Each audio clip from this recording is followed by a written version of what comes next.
قال رسول اللہ صلی اللہ علیہ وسلم انہا ستکون فتنۃ، ان قریب ایک بہت بڑا فتنہ رونما ہوگا۔ حضور نے خبر دی فتنے کی۔ حضرت علی فرماتے اس پر میں نے عرض کیا، میں نے عرض کیا مل مخرج منہا یا رسول اللہ، اے اللہ کے رسول اس سے نکلنے کا راستہ کون سا ہوگا؟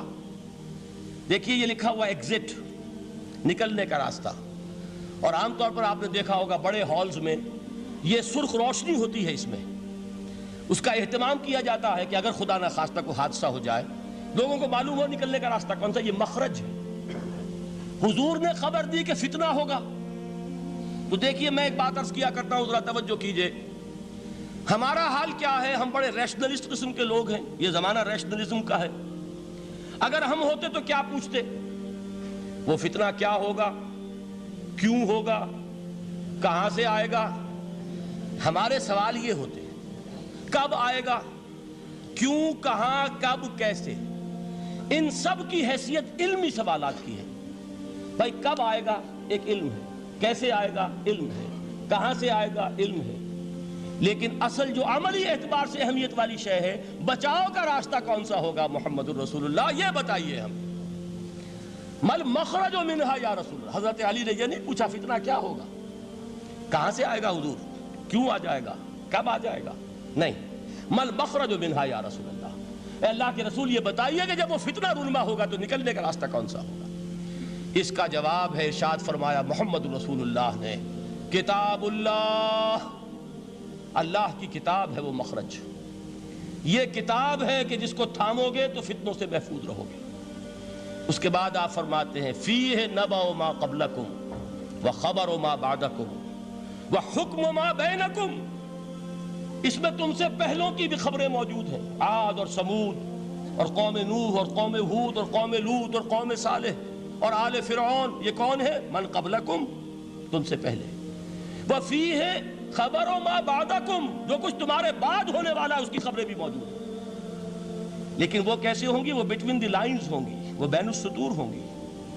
ان کے لیے انسان کو، آپ کو معلوم ہے کہ عبارت میں سطور ہوتی ہیں اور ایک درمیان میں ہوتا ہے، ان کے کچھ لکھا ہوا نہیں ہوتا۔ You have to read between the lines۔ قرآن میں بعد میں آنے والے حالات بھی درج ہیں، لیکن اس طرح نہیں جیسے کہ پچھلے حالات درج ہیں۔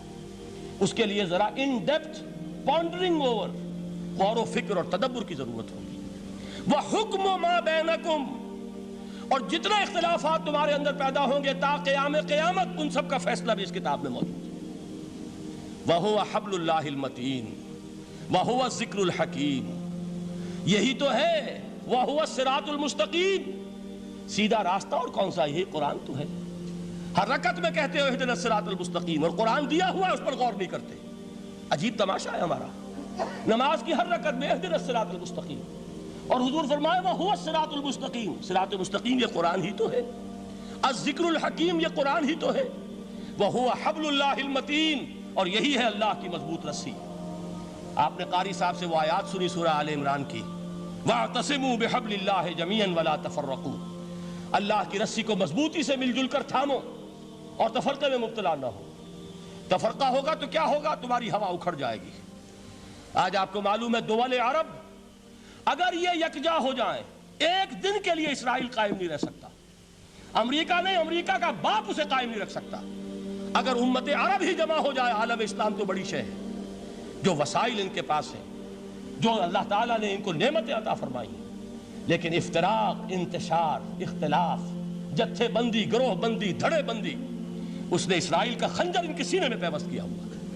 اس لیے کہ فَتَذْهَبَ رِيحُكُمْ، اگر تم اختلاف کرو گے تو تمہاری ہوا اکھڑ جائے گی، آج وہ ہوا اکھڑ چکی ہے۔ تو فرمایا وَاعْتَصِمُوا بِحَبْلِ اللَّهِ جَمِيعًا وَلَا تَفَرَّقُوا، اللہ کی رسی کو مضبوطی کے ساتھ مل جل کر تھامو اور تفرقے میں مت پڑو۔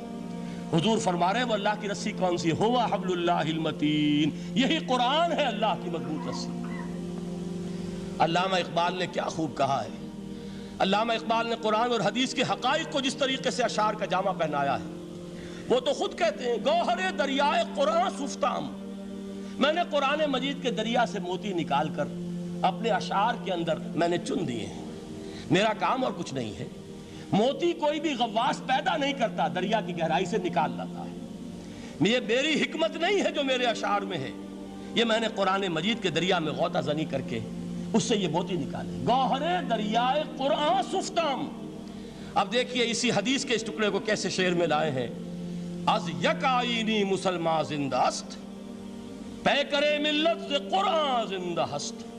مسلمان کی زندگی تو ایک آئین کے بدولت ہے، یہ آئین قرآن، جو کہا تھا کبھی قائد اعظم مرحوم نے جب پوچھا گیا تھا کہ آپ کے پاکستان کا دستور کیا ہوگا، کیا فرمایا تھا یاد کیجئے کہ ہمیں کسی نئے دستور کی ضرورت نہیں، ہمارا دستور 1400 برس پہلے طے ہو چکا ہے۔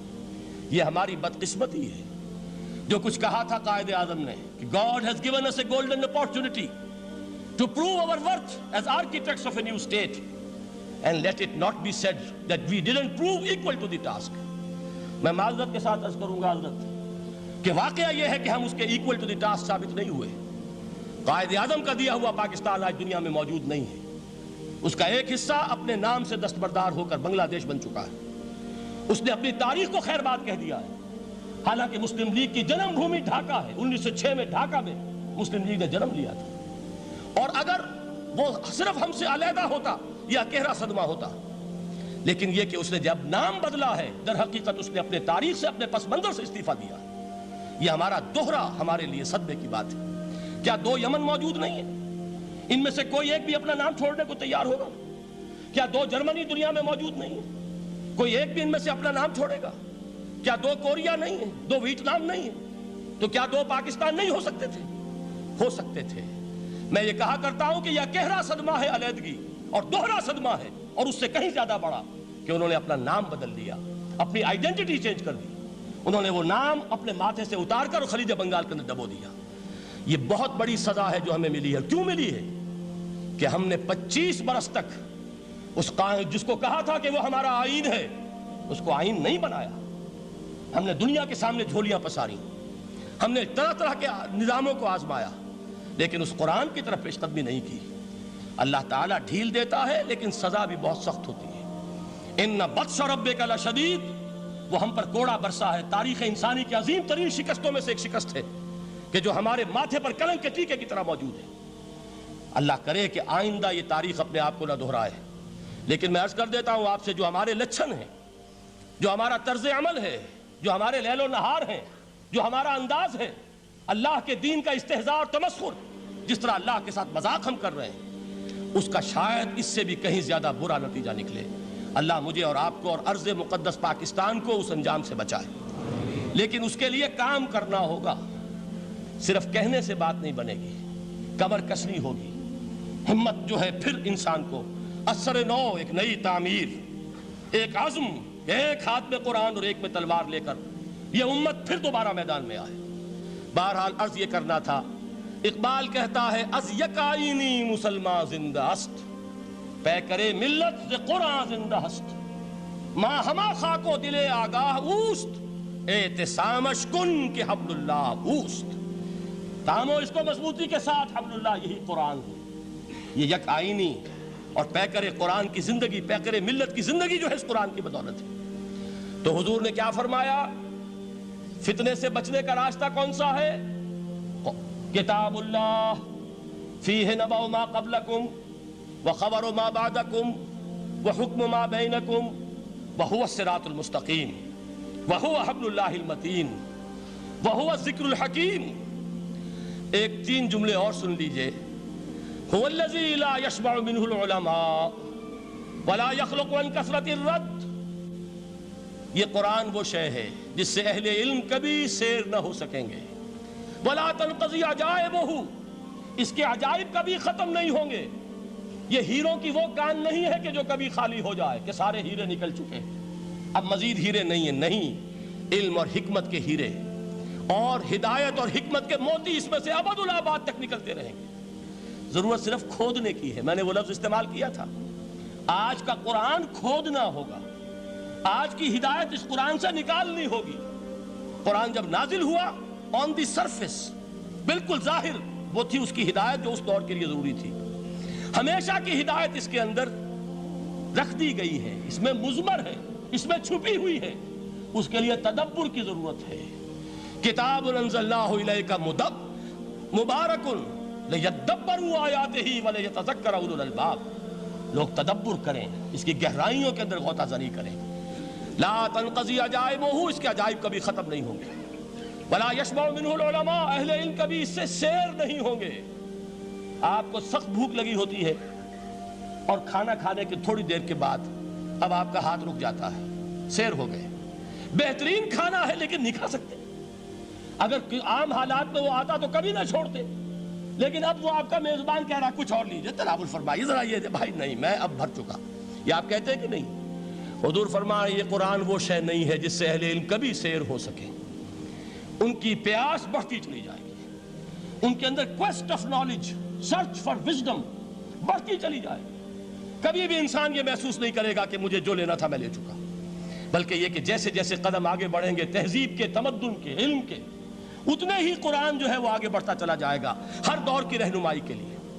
لا تنقضی عجائبہ ولا یخلق عن کثرت الرد، بار بار کے پڑھنے سے اس پر بوسیدگی طاری نہیں ہوگی۔ دنیا کی اور کتابیں ہیں، ایک دفعہ پڑھ لیں گے، دو دفعہ پڑھ لیں گے، تین دفعہ پڑھ لیں گے، چار دفعہ پڑھ لیں گے، پھر جی نہیں چاہے گا۔ لیکن یہ کتاب وہ ہے، امام شافعی کا میں واقعہ آپ کو سناتا ہوں۔ وہ یہ کہتے ہیں کہ ایک مرتبہ میرے ذہن میں یہ سوال آ گیا کہ اجماع کے لیے بھی قرآن مجید میں کوئی سند ہے، دلیل ہے؟ سب مانتے ہیں کہ اجماع جو ہے سورس ہے قرآن کے اسلامی قانون کی، جس پر کہ امت کا اجماع ہو جائے۔ تو کہتے ہیں میں نے 300 مرتبہ قرآن پڑھا اول سے آخر تک، صرف اس دلیل کی تلاش میں۔ 300 مرتبہ مجھے نہیں ملی، 301ویں مرتبہ جب پڑھ رہا تھا مجھے روشنی مل گئی۔ وہ یبتغی غیر سبیل المومنین کے جو الفاظ آئے ہیں، نولیہ ما تولی ونصلہ جہنم، جو کوئی شخص مسلمانوں کے راستے کو چھوڑ کر کوئی اور راستہ اختیار کرے گا ہم اسے اسی کے حوالے کر دیں گے اور جہنم میں پہنچا دیں گے۔ معلوم ہوا مسلمانوں کا جس پر اجماع ہو جائے اس کو بھی ایک سند حاصل ہے۔ یہ مسلمانوں کا مجمع علیہ ایک راستہ ہے، اس کو بھی ایک سند اور دلیل کی حیثیت حاصل ہے۔